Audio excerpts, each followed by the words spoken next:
O mundo está passando por um momento caótico de guerra, mas tem uma disputa que ocorre de forma muito mais silenciosa, a batalha pela hegemonia tecnológica. E nesse campo minado, quem mais bate de frente é Estados Unidos e China. Eu sou a Carol, cofundadora da Área Bitcoin, e nesse vídeo eu vou falar sobre essa nova corrida espacial, a corrida por commodities digitais e como tecnologias open source podem impactar indústrias inteiras.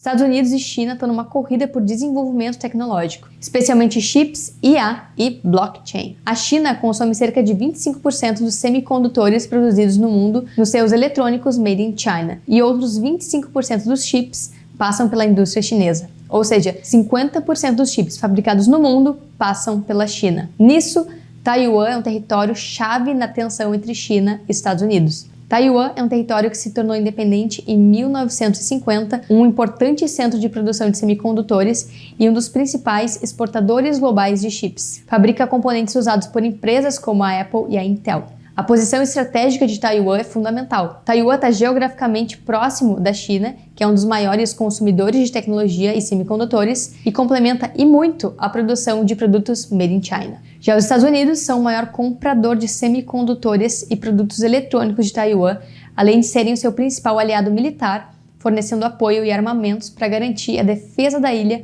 contra possíveis ameaças vindas da China. A batalha por tecnologia também afeta Taiwan, que tem que manejar essa complexa relação entre essas duas potências globais. Para além da queda de braço em territórios, os Estados Unidos tentam barrar o desenvolvimento tecnológico chinês, criando sanções e agindo via regulação nas suas próprias empresas. Em outubro de 2022, aprovou um pacote de proibições em relação à indústria chinesa de semicondutores, mais especificamente chips que facilitem a criação de computadores quânticos.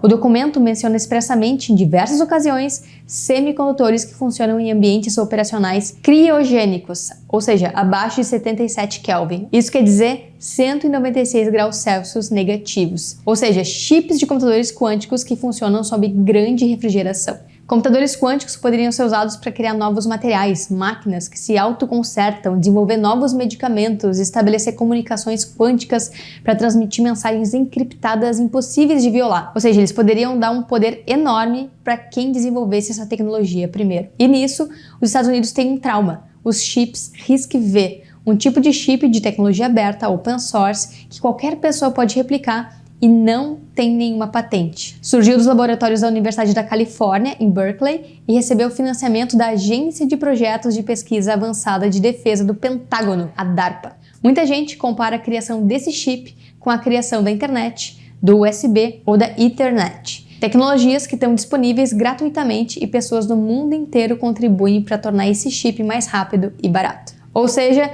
não tem como os Estados Unidos patentear, decidir quem pode ou não usar esse tipo de tecnologia e nem cobra royalties por isso. E o que aconteceu? Quem começou a usar esses chips foi a China.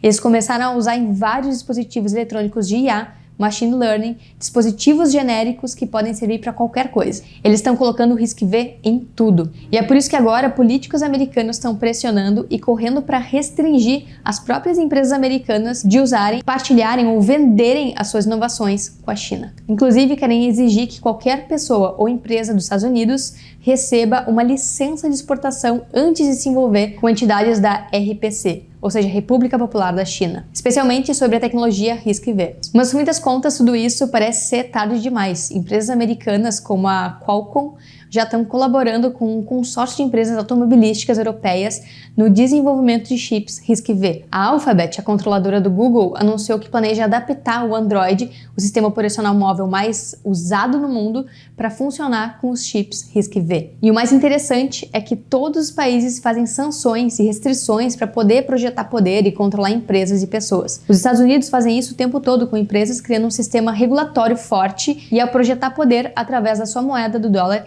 e criar sanções ao dólar e ao sistema financeiro americano para quem não seguia suas regras. O governo chinês também restringe liberdades da população, cria sistemas de score de crédito para justamente controlar e direcionar sua própria indústria a partir de controle total da mão de obra do país inteiro. A China, inclusive, também restringiu o envio de minerais usados na fabricação de semicondutores nos Estados Unidos. Os Estados Unidos trataram isso como uma weaponização dos seus minerais, palavra que tem sido usada cada vez mais para qualquer tipo de sanção. Ou seja, os países estão usando as sanções, a regulação, como uma arma de guerra, né, nessa guerra cambial e nessa guerra tecnológica entre um e o outro. De acordo com a Critical Raw Minerals Alliance, a China produz 60% do germânio mundial e 80% do galho mundial. Ou seja, a China não consegue controlar a produção dos Estados Unidos de chips, mas consegue sim controlar as principais matérias-primas para isso. Isso quer dizer que nenhum desses países é flor que se cheire. Ambos usam seus sistemas e commodities nessa guerra comercial, tecnológica e monetária. Nesse sentido, os chips RISC-V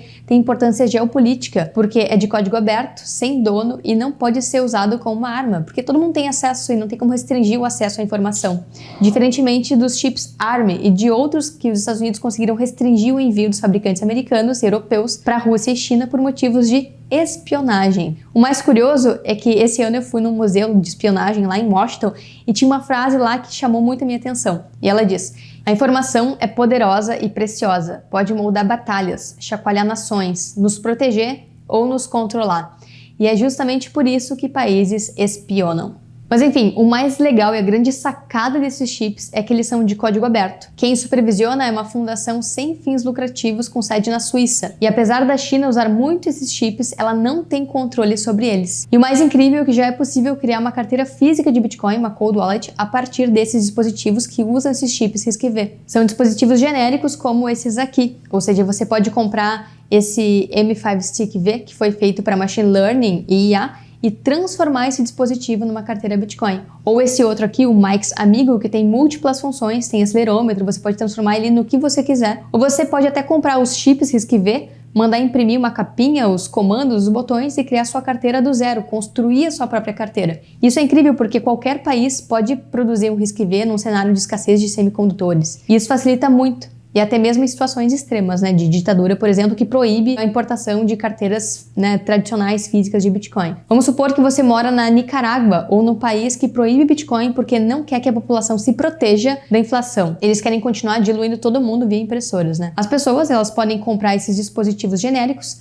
gravar o firmware Crux, que é um firmware open source, e podem usar Bitcoin de forma livre sem depender nem de fabricante convencional de carteira. E isso é genial, principalmente em situações em que direitos humanos precisam ser preservados. Você ter liberdade e soberania sobre o seu próprio dinheiro. E se você quer aprender como fazer isso, está fresquinho e recém-lançado o nosso workshop Crux, onde a gente mostra como configurar esses dispositivos e como criar sua carteira do zero, da solda até a transação e envio de Bitcoin e Airgapped sem conectar sua carteira na internet. Tudo isso só me mostra como sistemas open source com Bitcoin, Lightning, Nostr, Tor, Crux e os chips RISC-V ameaçam quem quer controlar e centralizar informações e riqueza a benefício próprio. Países fazem isso à torto e à direito.